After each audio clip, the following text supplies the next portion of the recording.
بسم الله الرحمن الرحيم. آیت نمبر 16 17 18 19 20.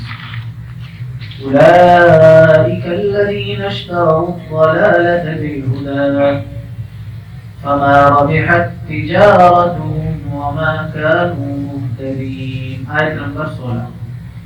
ترجمہ: اولئک، یہی منافق لوگ جن کا ذکر پیچھے ہوا، یہ وہ لوگ ہیں الذین اشتروا الضلالة بالہدى، جنہوں نے خرید لی گمراہی ہدایت کے بدلے میں.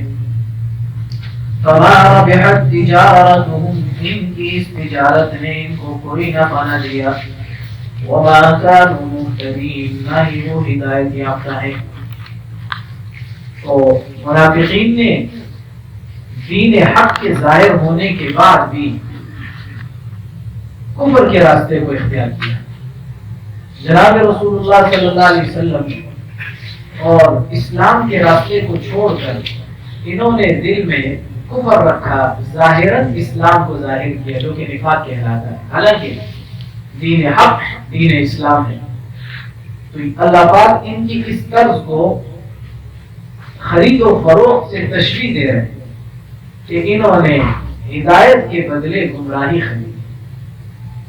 یعنی چاہیے تو یہ تھا ہدایت دین اسلام، گمراہی کفر اور نفاق، تو ہدایت کو چھوڑ کے نفاق کو انہوں نے ترجیح دی. پھر فرمایا ان کی یہ خرید و فروخت، ان کا یہ سودا، کیونکہ ان میں سودے کی اہلیت ہی نہیں تھی، سودا کرنے کی اہلیت ہی نہیں تھی، لہذا گمراہی کو خریدا ہدایت کے بدلے میں، تو ان کی گمراہی نے ان کو کوئی نفع نہ دیا. ان کی تجارت نے ان کو نفع دیا ہی نہیں. کیوں؟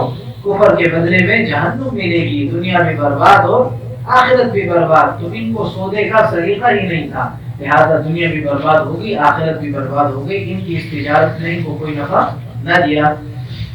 آگے مثلا آیت نمبر 17 سے لے کر 20 تک. آیت نمبر 17 یہ اس میں مثال دی گئی ہے منافقوں کی. پھر 18 اور 19 میں بھی مثال ہے منافقوں کی، لیکن یہ دو قسم کے منافق ہیں، ہر ایک کی مثال الگ الگ دی گئی. ایک مثال ہے ان منافقین کی جو واقعتاً دل میں کفر رکھے ہوئے ہیں اور مسلمانوں کے سامنے اسلام کا اظہار کرتے ہیں. ہے دل میں کفر، یا یہودی ہے یا نصرانی ہے یا مشرک ہے یا کوئی اور ہے، اسلام کا نام بھی ان کے دلوں میں نہیں ہے، لیکن ظاہراً اسلام کو ظاہر کرتے ہیں. پہلی مثال آیت نمبر 17 میں ان کی اور 18 میں، اور آیت نمبر 19 اور 20 میں مثال ان کافروں کی ہے، ان منافقین کی ہے جو کبھی اسلام کی فتوحات اور غلبے کو دیکھتے ہیں تو اسلام اور مسلمانوں کے ساتھ ہو جاتے ہیں، کبھی کفر اور باطل لوگوں کے غلبے اور ان کے مال و دولت کو دیکھتے ہیں تو ان کی طرف ہو جاتے ہیں، کبھی ادھر کبھی ادھر. جس کی لاٹھی اس کی بھینس، یہ والا کام کرتے ہیں. جس کو دیکھا کہ وہ ماشاءاللہ اوپر جا رہا ہے، پیسے بھی مل رہے ہیں اور چیزیں بھی آ رہی ہیں اور طاقت و غلبہ بھی ہے نا، معذرت کے ساتھ ہماری پراپرٹی ڈیلر جہاں دیکھتے ہیں نا کہ پروفٹ شروع ہو گیا وہیں انویسٹمنٹ، یہ والا کام منافقوں نے وہ یہ کرتے تھے. جہاں دیکھا کہ جن کے پاس جتنا پیسہ آ رہا ہے اور ماشاءاللہ غلبہ مل رہا ہے اس کے ساتھ ہو جاؤ. جیسے کہ سیاسی پارٹیوں میں بھی ایسا ہی ہے نا کہ جہاں دیکھا جس پارٹی کے اندر ماشاءاللہ ابھی اس کی حکومت آنے والی ہے اب سب اس کی طرف ہو جاتے ہیں. تو ان کے بھی حالات یہ تھے. اب دوسری دو آیتوں میں 19 اور 20 میں مثال ان کی ہے کہ کبھی ادھر کبھی ادھر شک میں پڑے ہوئے. تو پہلی آیت کا ترجمہ پہلے آیت پڑھ لیتے ہیں. مثلهم كمثل الذي استوقد نارا فلما أضاءت ما حوله ذهب الله بنورهم وتركهم في ظلمات لا يبصرون صم بكم عمي فهم لا يرجعون. مثلهم، ان کی مثال ایسی ہے،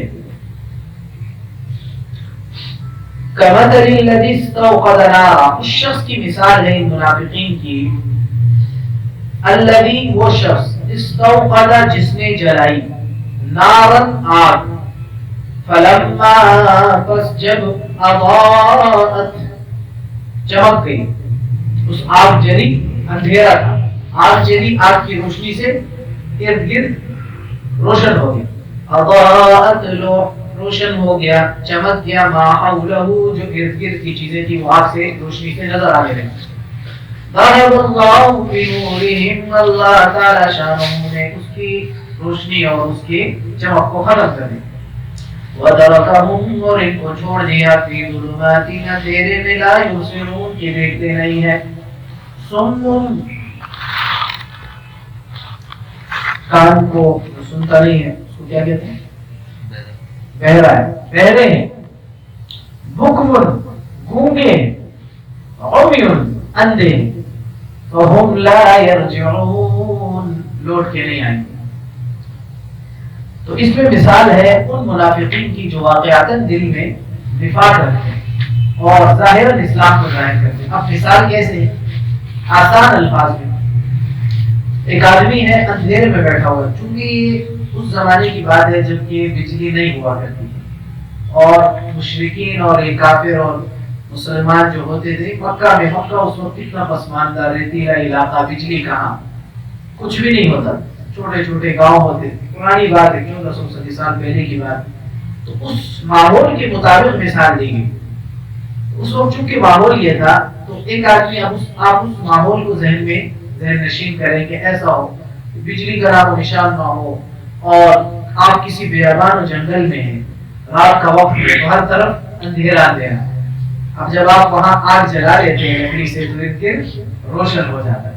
اب اگر آپ نے آگ جلائی اور اچانک سے ہوا آئی اور اس نے آگ کو بجھا دیا تو دوبارہ وہ ساری چیزیں نظر آنا بند ہو جاتی ہیں، حتیٰ کہ انسان کو اپنا ہاتھ بھی نظر نہیں آتا، اپنا ہاتھ بھی نظر نہیں آتا۔ تو ان منافقین کی مثال بھی ایسے ہی ہے کہ اسلام آیا، دین حق آیا، نبی آئے، حضرت محمد صلی اللہ علیہ وسلم، قرآن آیت کی کتاب آئی، اس نے روشنی پیدا کی، اس نے روشنی پیدا کی۔ ہونا تو یہ چاہیے تھا کہ اسلام میں آ جاتے، دل بھی روشن ہو جاتا، خود بھی روشن ہو۔ انہوں نے اس کو جب قبول نہیں کیا تو اللہ نے ان سے اس روشنی کو ہٹا دیا، جس گمراہی میں پہلے تھے اسی میں پڑے رہے، جیسے وہ آدمی پہلے اندھیرے میں تھا پھر اندھیرے میں رہا، یہ جس نفاق کے اندھیرے میں تھے، گمراہی میں تھے، اس میں پڑے رہے۔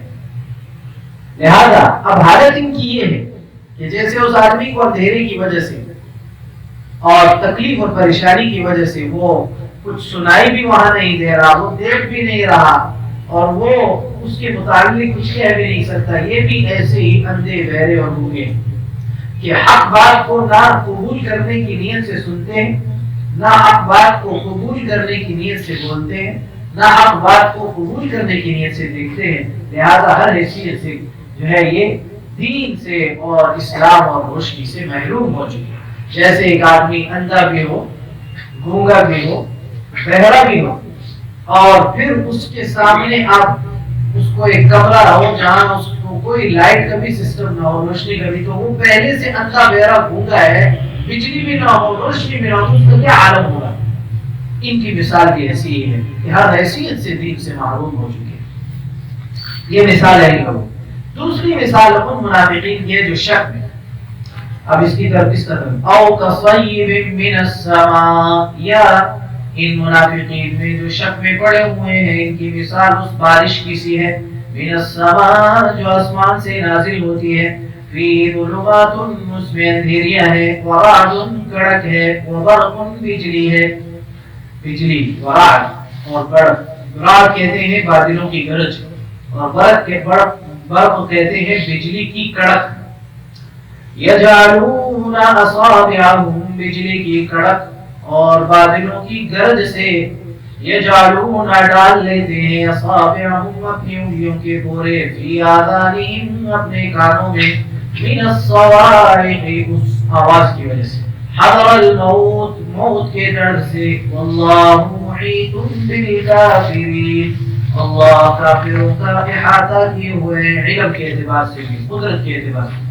یکادو قریب ہے کہ بجلی کی کڑک، یہ بجلی، یخطف ابصارہم ان کی آنکھوں کو کچک لے، ان کی بینائی کو کچک لے، کلما اضاء لهم، جب کبھی چمکتی ہے وہ بجلی ان کے لیے، مشوا فی، تو اس میں چلنے لگتے ہیں، وَإِذَا، اور جب اظلم علیہم، وہ دوبارہ تاریک ہو جاتی ہے، پر یعنی بجلی چمکنا بند ہو جاتی ہے، قاموا، تو ٹھہر جاتے، وَلَوْ شَاءَ اللَّهُ لَذَهَبَ، وَلَوْ، اور اگر شاء اللہ، اللہ چاہتے، لَذَهَبَ، تو لے جائے، بِسَمْعِهِمْ، ان کے کانوں کو، یعنی ان کی سنوائی کو، سننے کو، وَأَبْصَارِهِمْ، ان کی آنکھوں کو، یعنی ان کی آنکھوں کی بینائی کو، ان اللہ علی کل شیء قدیر، بے شک اللہ تعالی شانہ ہر چیز پر قادر ہے۔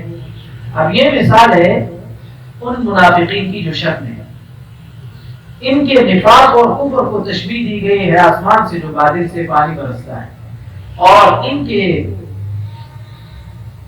جو ہے وہ جو ایمان کا نور ہے اس کو تشبیہ دی گئی ہے بادلوں کی بجلی سے، بجلی جو کڑکتی ہے اس کو اس کے ساتھ تشبیہ دی گئی ہے ایمان، اسلام کے نور کو، ایمان کے نور، اور ان کے نفاق کو تشبیہ دی گئی ہے جو آسمان سے بارش برستا ہے اس میں اندھیری ہوتی ہے۔ اب سمجھ، پہلے یہ بات سمجھ لیں مثال، پھر اس کے بعد اس کو اس کے طور منتبی کریں۔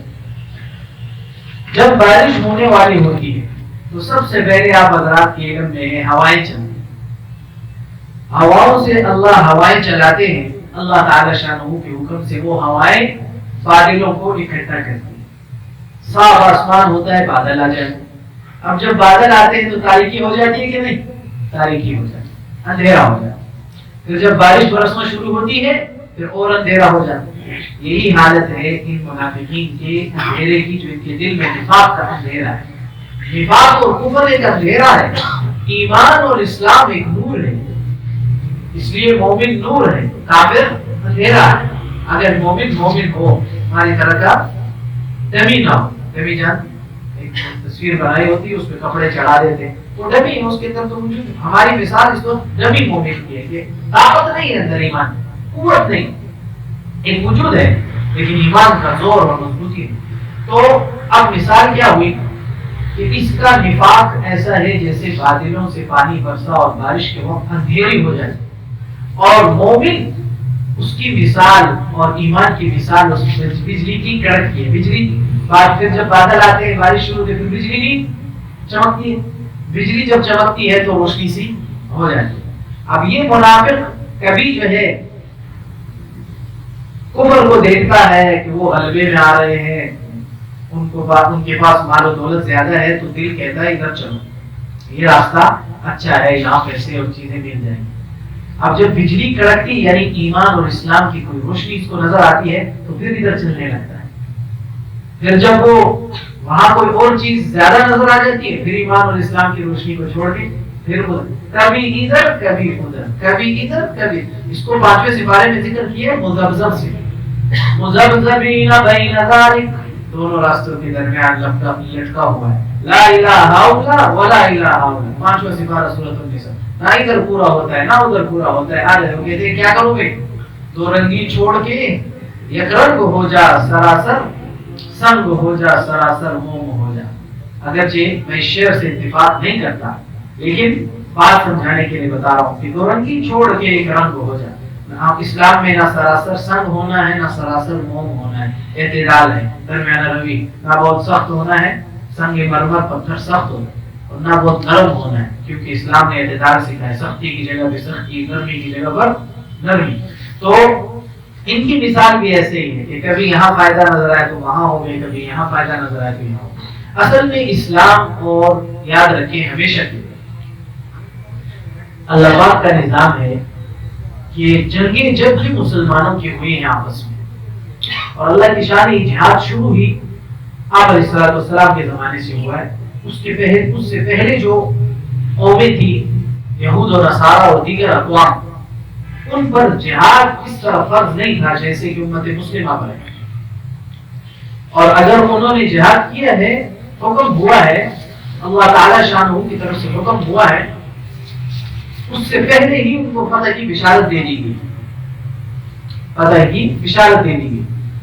اور پہلی قوموں پہ عذابات جو آئے ہیں وہ یوں آئے ہیں، طوفان آیا، غرق پورے کی پورے قوم، ہوائیں چلی پورے کے پورے کافر غرق وغیرہ وغیرہ۔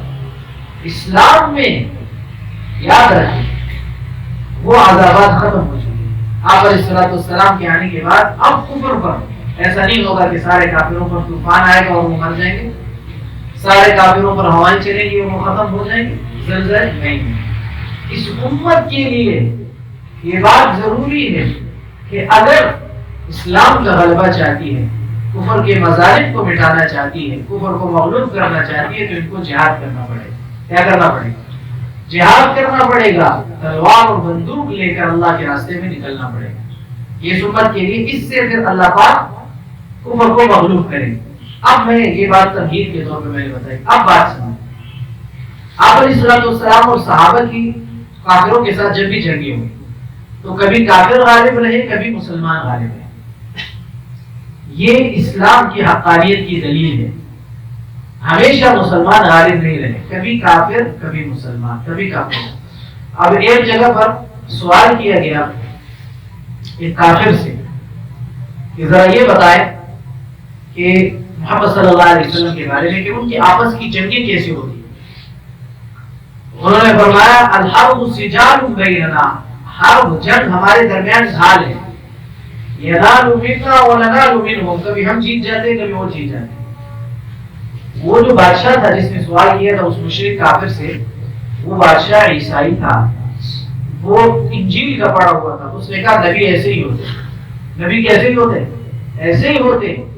اب بات یہاں یہ بتانے کی ہے کہ منافق بھی جب دیکھتا کہ یہ تو کافر جیت گئے ادھر ہو جائے، جب دیکھتا مسلمان جیت گئے ادھر ہو جائے۔ اب اللہ کا نظام کیا ہے کہ اسی حالات کے ذریعے سے ایمان اور کفر کا فرق واضح کرتے ہیں، اصل اور کھوٹ میں فرق واضح کر دیتے ہیں۔ قرآن میں صاف فرمایا احسب الناس، لوگ یہ سمجھتے ہیں یترکوا ایسے ہی چھوڑ دیے جائیں گے، آزمائش نہیں ہوگی۔ نہیں، اللہ پاک اس روز زمین پر سورج کی روشنی کے ماتحت سورج کی روشنی میں چمکتے ہوئے لوگوں کو دکھائیں گے، حالات ایسے پیدا کریں گے کہ نظر آئے گا کہ یہ منافق تھا اور یہ مومن تھا، پکا نظر آئے گا، موقعوں پر نظر آئے گا۔ اللہ پاک فرق واضح کر کے بتلا دیں گے، یہ حقیقت، یہ دھوکہ، یہ نفاق، یہ کفر، یہ ایمان، یہ اسلام اور یہ حقیقت، یہ ظاہر ہوگا۔ اور روز روشن کی طرح اللہ اس کو فرق کرتے لوگوں میں کہ یہ 2 نمبر لوگ ہیں، یہ 1 نمبر لوگ ہیں۔ حالات ایسے بناتے ہیں اور وہ حالات یہی ہیں کہ کبھی مسلمانوں کو مغلوب کر دیتے ہیں، تو جب مسلمان مغلوب ہو جاتا ہے تو جو منافق ہوتا ہے یا 2 نمبر ہوتا ہے وہ خود بخود ہٹ جاتا ہے، کیونکہ وہ تو تکلیف برداشت کر نہیں سکتا۔ پکا ایمان والا تو تکلیف برداشت کرتا ہے اللہ کی محبت کی بنیاد، جناب رسول اللہ صلی اللہ علیہ وسلم کی محبت کی بنیاد، وہ تو برداشت نہیں کر سکتا، چنانچہ وہ الگ ہو جائے۔ بہرحال تو ان کی مثال بھی ایسے ہی اللہ فرماتے ہیں کہ او کصیب من السماء، جیسے آسمان سے بارش نازل ہوئی، فی ظلمات، اس میں اندھیری، اندھیری سے مراد یہی اندھیری، ورعد، بعضوں نے کہا کہ فرشتے کا نام ہے۔ رعد کیا ہے؟ وہ فرشتہ جو بادلوں کو گرز مارتا ہے، جس سے کڑچ کڑچ کی آواز نکلتی ہے، دھرم دھرم بادل گرجتے ہیں نا، کہا یہ جو فرشتہ اس پہ متعین ہے، مفسرین نے فرمایا اس کا نام ہے رعد، کیونکہ قرآن کریم سورۃ الرعد ہے 13واں سپارہ، وہاں فرمایا یسبح الرعد بحمدہ، تو اس لیے فرمایا کہ رعد یہ اس فرشتے کا نام ہے۔ اور بعضوں نے کہا نہیں، بادلوں کی گرج کو کہتے ہیں، برق بجلی کی کڑک کو کہتے ہیں۔ تو جب بجلی کڑکتی ہے اور بادل گرجتے تو کان پھٹنے لگتے، لوگ انگلیاں ڈال لیتے کہ نہیں؟ من الصواعق يحذر الموت والله محيط بالكافرين۔ سبحان الله وبحمده، سبحانك اللهم